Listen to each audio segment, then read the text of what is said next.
Ya, baik, terima kasih. Selamat pagi. Perkenalkan, nama saya Desrianti Tandi, NIM 1218011. Ya, di sini saya akan menjelaskan materi tentang kesehatan reproduksi wanita dan keluarga berencana. Ya, adapun rangkuman materi yang ingin saya jelaskan, yang pertama, evidence based dalam asuhan keluarga berencana dan kesehatan reproduksi. Ya, keluarga berencana atau lazim didengar dengan KB adalah program skala nasional untuk menekan angka kelahiran dan mengendalikan pertambahan penduduk di suatu negara. Ya, program KB di Indonesia diatur oleh Undang-Undang Nomor 10 Tahun 1992 yang dijalankan dan diawasi oleh Badan Kependudukan dan Keluarga Berencana Nasional atau sering disebut dengan BKKBN. Ya, wujud dari program keluarga berencana adalah memakai alat kontrasepsi untuk menunda atau mencegah suatu kehamilan. Ya, adapun alat-alat kontrasepsi yang sering digunakan, yang pertama kondom, yang kedua pil KB, yang ketiga IUD, yang keempat KB implan atau sering disebut dengan susuk, dan yang kelima KB vasektomi dengan tubektomi. Ya, KB vasektomi dengan tubektomi ini adalah KB permanen. Ya, selanjutnya manfaat keluarga berencana. Yang pertama, mencegah kehamilan yang tidak diinginkan. Terus yang kedua, kehamilan yang tidak direncanakan terjadi pada wanita atau sudah pernah hamil tetapi sedang tidak ingin punya anak. Contohnya anak pertama dengan anak kedua itu jaraknya terlalu dekat. Terus yang ketiga, mengurangi risiko aborsi.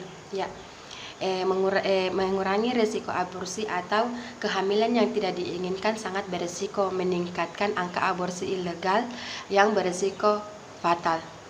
Terus yang keempat, menurunkan angka kematian ibu. Terus yang kelima, menurunkan angka kematian bayi. Dan yang terakhir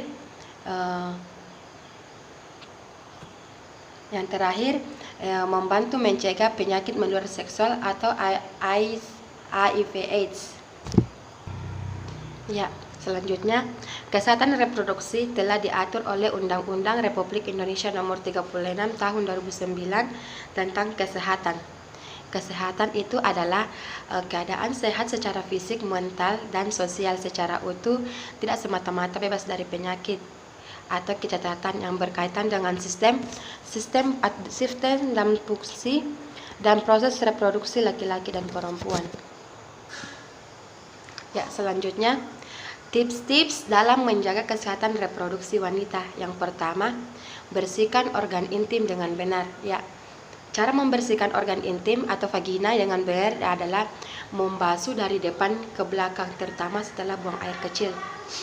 Terus yang kedua, disarankan tidak memakai sabun khusus untuk kewanitaan yang mengandung alkohol, pewangi, atau antiseptik karena dapat menyebabkan iritasi dan membunuh bakteri normal yang ada di vagina. Terus yang ketiga, mengonsumsi makanan yang sehat. Ya, artinya di sini konsumsi makanan yang sehat dan bergizi seimbang agar tubuh dapat energi dan nutrisi yang dibutuhkan untuk menjunjung kesehatan organ reproduksi. Asupan nutrisi yang paling penting bagi kesehatan reproduksi wanita adalah protein, lemak sehat, antioksidan, serat, serta vitamin dan mineral. Ya, nutrisi tersebut biasa diperoleh dari buah-buahan, sayuran, kacang-kacangan, susu, telur, dan daging dan ikan. Terus yang keempat, stres berlebihan juga dapat berdampak pada depresi sehingga dapat mengganggu kecemasan dan mengganggu kesuburan. Ya, jika Anda sering merasa stres, cobalah lakukan relaksasi seperti hal-hal yang membuat Anda senang. Contohnya jalan-jalan, olahraga, atau bahkan bisa mencoba pijitan atau yoga. Terus selanjutnya yang kelima, menjaga berat badan. Ya, menjaga berat badan agar tetap ideal sesuai dengan indeks massa tubuh atau TIMT. Ya, berat badan berlebihan atau sering biasa disebut obesitas justru terlalu rendah dapat mengganggu ovulasi dan reproduksi, hormon yang mengatur kesuburan seorang wanita. Ya, terus materi yang kedua tentang membuat leaflet tentang konsep kependudukan dan keluarga berencana. Ya, kependudukan adalah ilmu yang merupakan penghubung antara penduduk dan sistem sosial sehingga dapat mencari faktor penyebab perubahan-perubahan dari demografi dengan menganalisis determinan dan konsekuensi dari perubahan penduduk. Ya, kalau keluarga berencana tadi sudah saya jelaskan yang pertama, poin pertama. Ya, materi yang ketiga tentang alat kontrasepsi sederhana. Ya, alat kontrasepsi sederhana ini ada 5. Yang pertama, senggama terputus. Ya, senggama terputus ini dilakukan sebagaimana biasa, tetapi pada puncak senggama atau alat kelamin pria dikeluarkan dari liang vagina atau sperma dikeluarkan dari sperma dikeluarkan di luar. Ya, yang kedua pantang berkala atau sistem kalender. Ya, untuk memakai metode ini Anda harus melacak waktu Anda untuk berovulasi. Metode ini akan lebih sulit digunakan apabila seorang wanita tidak memiliki siklus menstruasinya tidak teratur. Terus yang ketiga, metode amenorrhea laktasi atau biasa disebut dengan MAL. Ya, metode ini bersifat sementara dan alamiah dengan cara bekerja dengan menekan ovulasi. Terus yang keempat, ukuran suhu basal tubuh. Ya, saat ovulasi mungkin suhu basal tubuh akan meningkat kurang dari 0,03 derajat Celcius. Jika suhu berat badan tetap sama selama 3 hari atau lebih, Anda bisa mengasumsikan bahwa Anda sedang dalam masa berovulasi. Terus yang kelima, metode Lindner cervix. Ya, metode Lindner cervix ini untuk mengetahui perubahan Lindner cervix, Anda bisa memulai memperhatikan, memperhatikan atau bahkan mencatat kondisi cairan yang keluar dari vagina. Sejak 1 hari setelah menstruasi selesai dikatakan sangat subur ketika cairan yang keluar sangat banyak berwarna bening encer 4 hari setelah hari puncak kesuburan Anda. Ya, di sini saya materi selanjutnya tentang kontrasepsi metode modern. Ya, kontrasepsi metode modern yang pertama itu vasektomi atau biasa disebut dengan MOP, yaitu menghentikan kapasitas reproduksi pria dengan cara mengoklusi fasa diferensia agar alur transportasi sperma sperma bisa terhambat dan cairan mani yang keluar saat ejakulasi tidak lagi mengandung sel sperma. Terus yang kedua, tubektomi atau biasa disebut dengan MOW, meningkatkan dan memotong atau memasang cincin di tuba falopi. Ya, terus yang ketiga, implan atau biasa sering disebut dengan susuk. Ya, alat kontrasepsi ini di bawah kulit yang mengandung progestin yang dibungkus oleh kapsul sitastik silikon polimetri. Cara kerjanya dengan menebalkan lendir rahim sehingga tidak dapat dilewati oleh sperma. Terus yang keempat, alat kontrasepsi dalam rahim atau biasa disebut dengan AKDR. Ya, alat kontrasepsi yang dipasang di dalam rahim dan terbuat dari bahan plastik polietilena. Ada yang dililit tembaga dan ada juga yang tidak dililit tembaga. Metode satu ini meningkatkan kenyamanan seksual yang tidak mempengaruhi kualitas atau volume ASI. Jadi ini bagus untuk ibu-ibu yang sedang menyusui. Terus yang kelima, suntik. Ya, suntik adalah metode ini diindikasikan untuk wanita pada masa usia subur yang ingin melakukan alat kontrasepsi dengan tingkat efektivitas tinggi dalam jangka waktu pendek.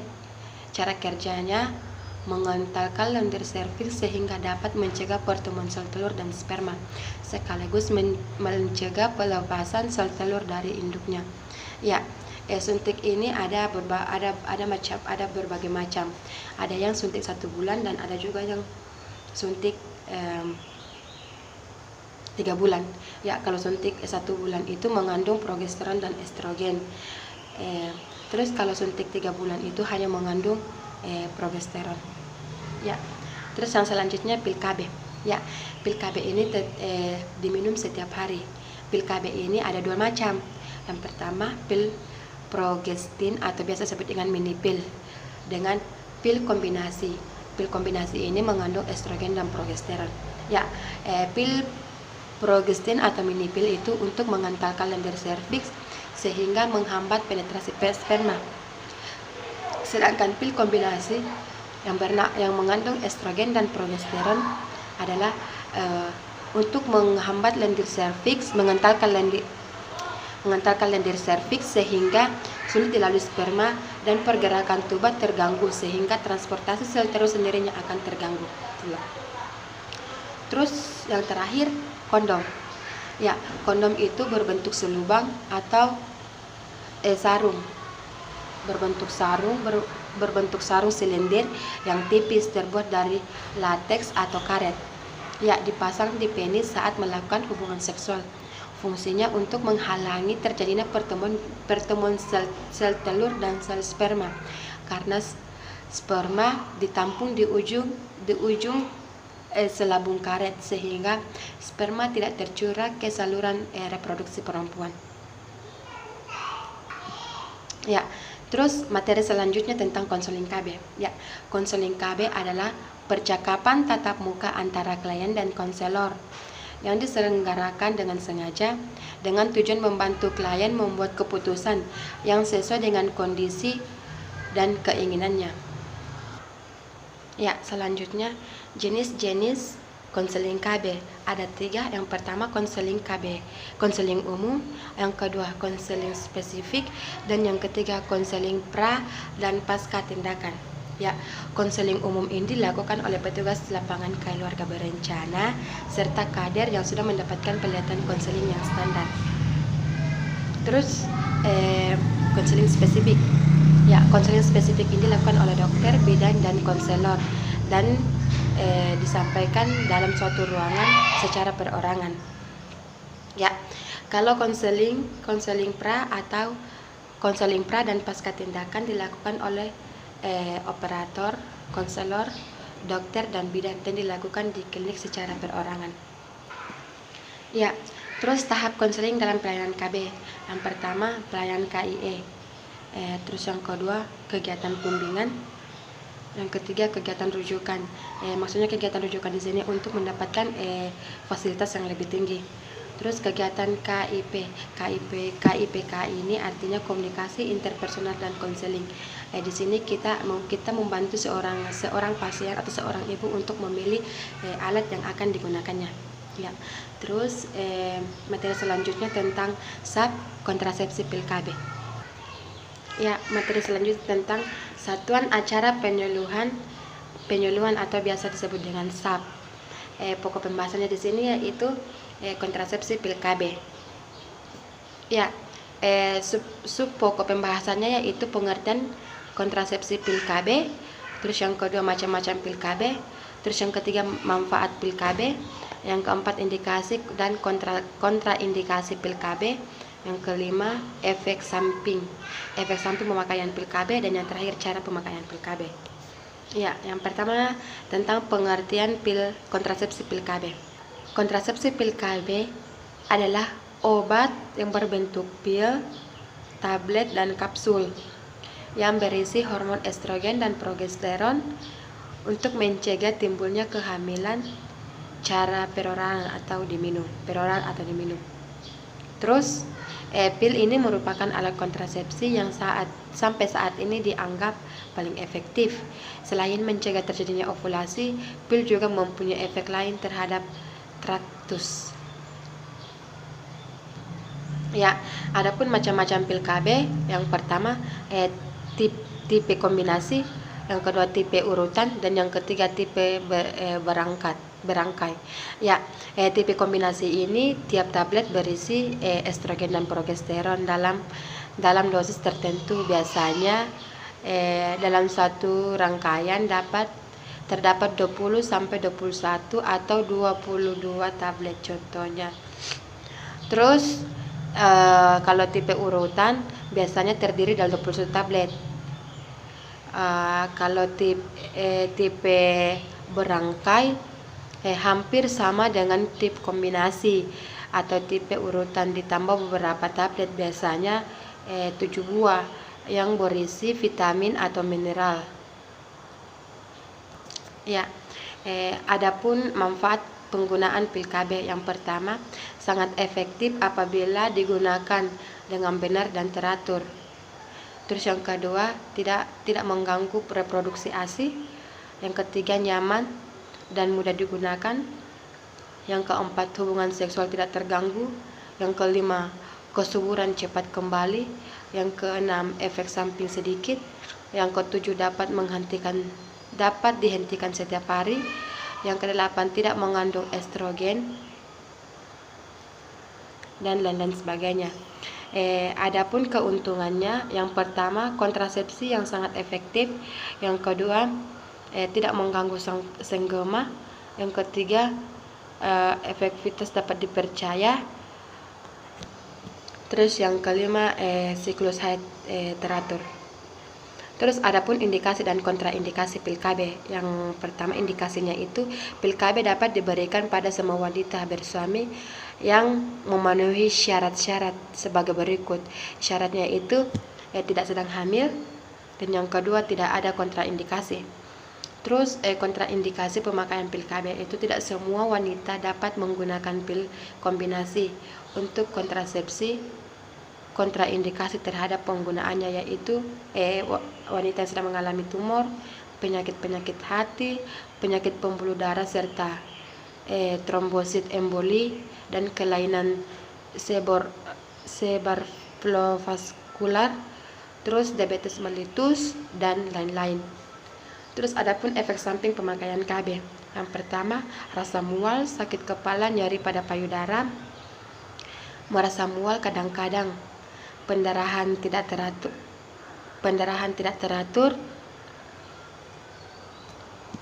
Yang terakhir, bila tidak haid perlu segera ke klinik untuk periksa tes kehamilan.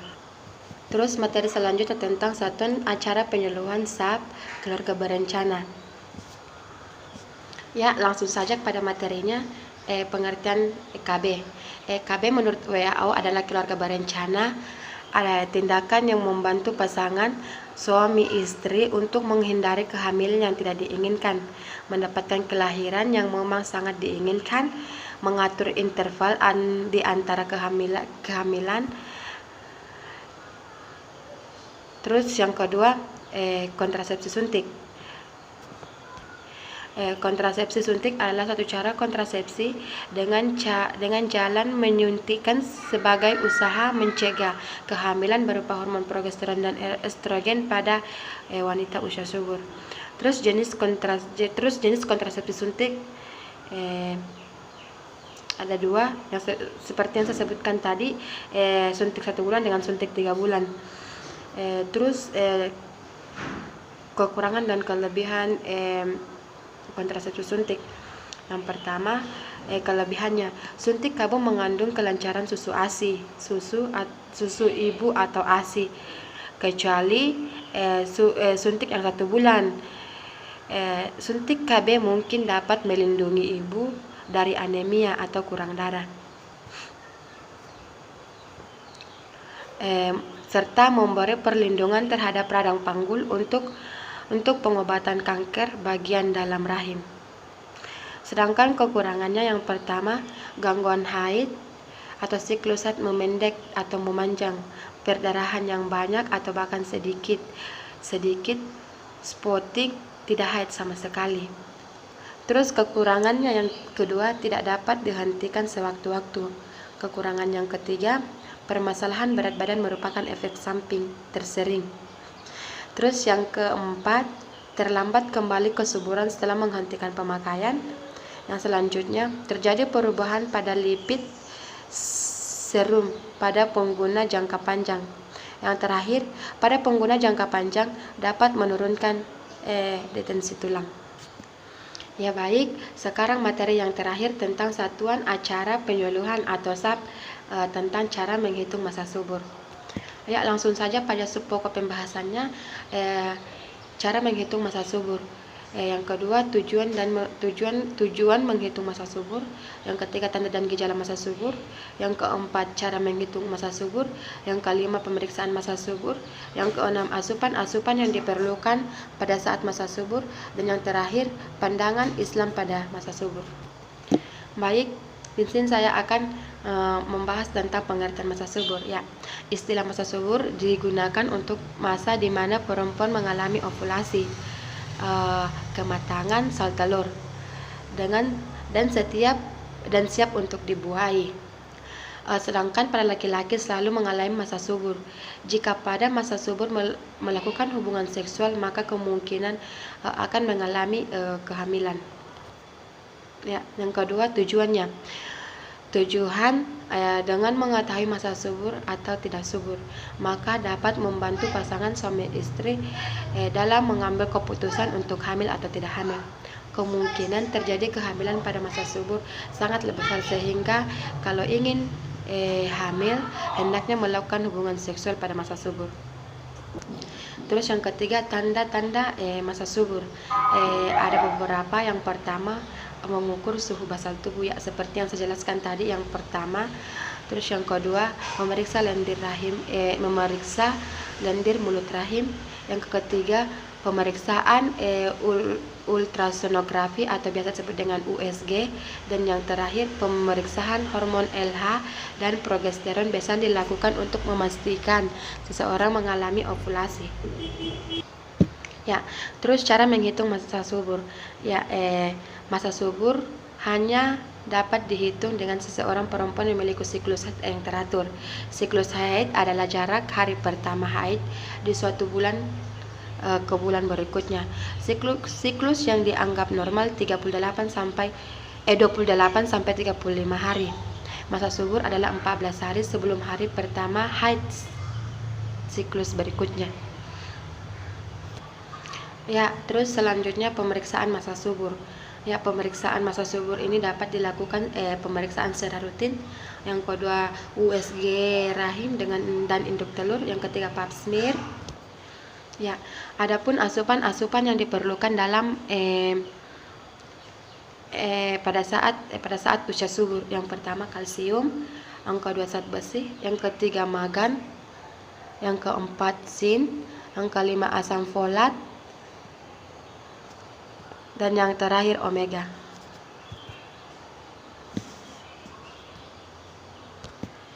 Ya, yang terakhir itu satuan acara penyuluhan tentang alat kontrasepsi kondom. Ya, langsung saja pada sub pembahasannya. Kondom merupakan selubang atau sarung karet yang terbuat dari plastik. Terus cara kerjanya, kondom dapat menghalangi terjadinya pertemuan sel telur dan sel sperma dengan cara mengemas sperma di ujung selubung karet yang disimpan pada penis, sehingga sperma tersebut tidak tercurah pada saluran reproduksi wanita. Terus yang kedua, mencegah penularan mikroorganisme dari suatu pasangan ke pasangan yang lain. Terus efektivitas KB kondom. Kondom cukup efektif bila dipakai secara benar dan setiap kali berhubungan seksual.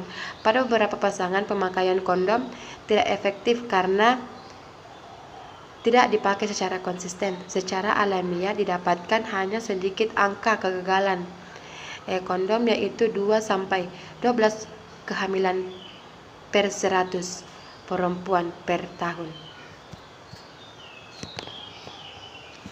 Terus manfaat kontrasepsi kondom, ya, yang pertama, efektif bila digunakan dengan benar.